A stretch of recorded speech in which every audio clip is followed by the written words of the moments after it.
আমরা অনেক সময় নিজেদের অহংকার ও দাম্ভিকতায় অন্যদের জীবনকে অতিষ্ঠ করে ফেলি, কিন্তু যখনই আমরা আবার নিজেদের ক্ষমতা আর সীমাবদ্ধতা বুঝতে পারি, তখনই আমরা নিজেদের মনোভাব পরিবর্তন করি। বন্ধুরা, এই অসাধারণ প্রসঙ্গটাকে কেন্দ্র করে আজকে আমি আপনাদের এক দার্শনিক এবং এক রাজার একটি কুকুরের সুন্দর একটি গল্প শোনাব।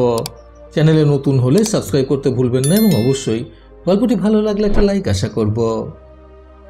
বহুকাল আগেকার ঘটনা। এক রাজ্যের রাজা ছিলেন অত্যন্ত প্রজাপরায়ণ। তিনি নিজের রাজ্যের প্রজাদের প্রতি খুবই সহানুভূতিশীল ছিলেন এবং সবসময় প্রজাদের বিপদে আপদে সাহায্য করার জন্য তিনি আগে ভাগে এগিয়ে আসতেন। ওই রাজার পোষ্য বেশ অনেকগুলি পশু ছিল, যেমন হাতি শালের হাতি, ঘোড়া এবং সেই সঙ্গে একটি পোষ্য কুকুরও ছিল সেই রাজার। কুকুরটির নাম ছিল বাদশাহ। বাদশাকে রাজামশাই ভীষণ পরিমাণে ভালোবাসতেন। তিনি যেখানেই যেতেন চেষ্টা করতেন বাদশাকে অর্থাৎ সেই পোষ্য কুকুরটিকে নিজের সঙ্গে করে নিয়ে যাওয়ার। রাজামশাই বেশিরভাগ সময় ছদ্মবেশে বের হতেন ওনার রাজ্যের প্রজাদের সুযোগ সুবিধা অসুবিধা ইত্যাদি পর্যবেক্ষণ করে দেখার জন্য। আর বেশিরভাগ সময়টাতেই তিনি পায়ে হেঁটে আর সাধারণ মানুষের মতো যানবাহনে করে চলাফেরা করার চেষ্টা করতেন, যাতে কেউ রাজামশাইকে চিনতে না পারেন এবং রাজামশাই নিঃশব্দে নিজের কাজ নিষ্ঠা সহকারে করে যেতে পারেন। তো এইরকমই একদিন রাজামশাই বিভিন্ন জায়গায় ঘুরে ঘুরে সকলের অবস্থা অর্থাৎ ওনার রাজ্যের সকল প্রজাদের সুবিধা ও অসুবিধা ইত্যাদি পর্যবেক্ষণ করছিলেন নিজ ভঙ্গিতে। আর ওনার সাথে ছিল ওনার খুব প্রিয় সেই পোষ্য কুকুরটি, যার নাম ছিল বাদশাহ। এক গ্রাম হতে আর এক গ্রামে পৌঁছানোর জন্য ওনাকে একটি নদী পথ পার হতে হতো। সেই নদীটা অত্যন্ত দীর্ঘ আর গভীর ছিল, ফলে সেখানে নৌকার ব্যবস্থা ছিল। সেই নৌকা মারফত সকল যাত্রীরা নদীপথ পারাপার করত অনায়াসেই। প্রতিদিন সেখানে অনেক যাত্রীরা সেই নৌকার মাধ্যমে নদীর এপার হতে ওপার হতো। কাজেই সেই সকল সাধারণ যাত্রীদের সাথে রাজামশাইও নিজের পোষ্য কুকুরটিকে নিয়ে নৌকায় চাপলেন এই পার থেকে ও পারে যাওয়ার জন্য। সকলের সাথে তিনিও বসে রইলেন, সামনে নিজের পোষ্য কুকুরটিকে বসিয়ে। নৌকা আপন গতিতে চলতে শুরু করলো। মাঝি ভায়া নৌকা টেনে নিয়ে যাচ্ছিলেন নিজের সম্পূর্ণ বল প্রয়োগ করে। হঠাৎই হাওয়ার তালে তালে যখন নৌকাটা এদিকে ওদিকে তুলতে শুরু করলো, তখনই বাদশাহ অর্থাৎ রাজামশাইয়ের পোষ্য সেই কুকুরটি অসীম অস্থিরতায় লাফালাফি করতে শুরু করলো। রাজা বেশ কয়েকবার এই কুকুরটিকে থামানোর চেষ্টা করলেন, কিন্তু বাদশাহ কিছুতেই থামতে চাইছিল না। যেহেতু ও প্রথমবার নৌকাতে চড়েছিল, সেহেতু নৌকার দোলা খাওয়ায় সে বেশ ভয়ও পাচ্ছিল। কিন্তু তার এই ভয় অন্যান্য যাত্রীরা বুঝতে পারছিল না। উপরন্তু তারা আশঙ্কা করছিল নিজেরা বিপদে পড়ে যাওয়ার, কারণ বাদশাহ এতটাই লাফালাফি করছিল যে নৌকাটা রীতিমতো এদিকে ওদিকে দুলে চলেছিল। এতে নৌকার অন্যান্য যাত্রীরা বেশ অস্বস্তিকর বোধ করছিল এবং বাদশার উপর বেশ ক্ষিপ্ত হয়ে উঠছিল। কিন্তু রাজা কিছু বলতে পারছিলেন না, যেহেতু তিনি ছদ্মবেশ ধারণ করেছিলেন এবং অন্যান্য প্রজাদের অসুবিধায় তিনিও খুবই লজ্জিত বোধ করছিলেন। নৌকায় সেই সকল যাত্রীদের মধ্যে একজন দার্শনিক সেই মুহূর্তে উপস্থিত ছিলেন। তিনিও বেশ ভয় পাচ্ছিলেন নৌকাটা উল্টে যাওয়ার। নৌকার মাঝি মনে মনে চিন্তা করছিলেন যে এমন চলতে থাকলে নৌকা ডুবে যেতে পারে। তবে কুকুরটির স্বভাবজাত অস্থিরতা তাকে এক মুহূর্ত শান্ত হতে দিচ্ছিল না। যদিও বা রাজা নিজেও রেগে যাচ্ছিলেন, কিন্তু কুকুরটিকে শান্ত করার কোনো উপায় তিনি সেই মুহূর্তে খুঁজেও পাচ্ছিলেন না। এই পরিস্থিতি দেখে এবং সকল বিপদের আশঙ্কা করে সেই নৌকায় উপস্থিত দার্শনিক আর থাকতে পারলেন না। তিনি ছদ্মবেশ ধারণকারী রাজার কাছে গিয়ে বললেন, কুকুরটা যেহেতু আপনার, সেহেতু যদি আপনি অনুমতি দেন, আমি এই কুকুরটিকে একটি বিড়াল করে দিতে পারি, আমার এক তীক্ষ্ণ বুদ্ধি অবলম্বন করে।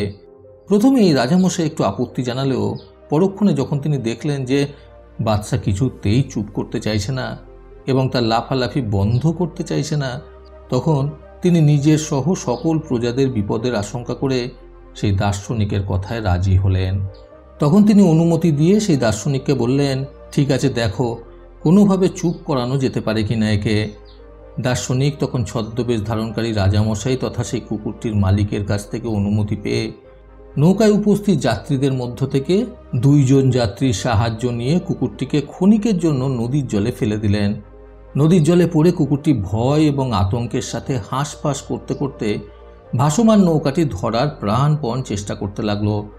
আর এইভাবেই কিন্তু সে তার জীবন এবং উপস্থিত পরিস্থিতির সঠিক মূল্য বুঝতে শুরু করলো ধীরে ধীরে।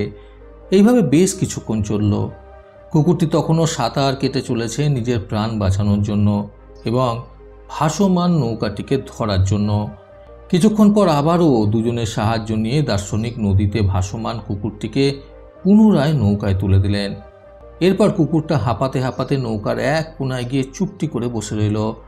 এমন অবস্থায় রাজামশাই অর্থাৎ সকলের সামনে ছদ্মবেশ ধারণকারী সেই ব্যক্তি এবং নৌকায় উপস্থিত অন্যান্য যাত্রীরা কুকুরটির আচরণ দেখে অবাক হয়ে গেলেন।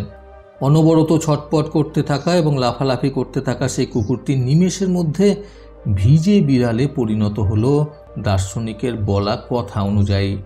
এটা দেখে রাজামশাই সেই দার্শনিককে জিজ্ঞাসা করে বললেন, আচ্ছা, এটা কি করে সম্ভব হলো? মানে এতক্ষণ ধরে ছটফট করতে থাকা আমার সেই কুকুরটা কি করে এরকম ভিজে বিড়াল হয়ে গেল?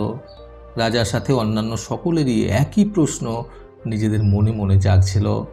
সে ব্যক্তির প্রশ্নের উত্তরে অর্থাৎ বাচ্চার মালিকের প্রশ্নের উত্তরে সে দার্শনিক বললেন, যতক্ষণ পর্যন্ত না কেউ নিজে সমস্যায় পড়ে ততক্ষণ পর্যন্ত অন্যের সমস্যা বুঝতে তারা রাজি হয় না। এটাই বাস্তব পরিস্থিতি।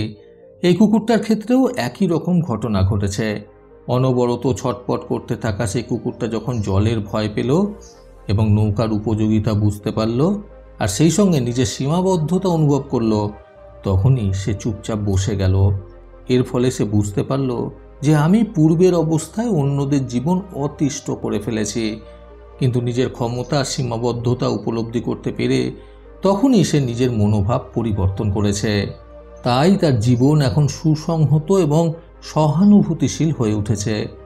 দার্শনিকের এই প্রকার কথা শুনে সকলেই বুঝতে পারল যে ব্যাপারটা আসলে কি, এবং এর পরিপ্রেক্ষিতে সকলেই নিজেদের জীবন সম্পর্কিত একটি দারুণ শিক্ষা অর্জন করতে পারল। বন্ধুরা, অন্যদের কাছে সম্মানীয় হতে আজকের এই সুন্দর গল্প থেকে শিক্ষণীয় 3টি কথা সর্বদা মনে রাখুন।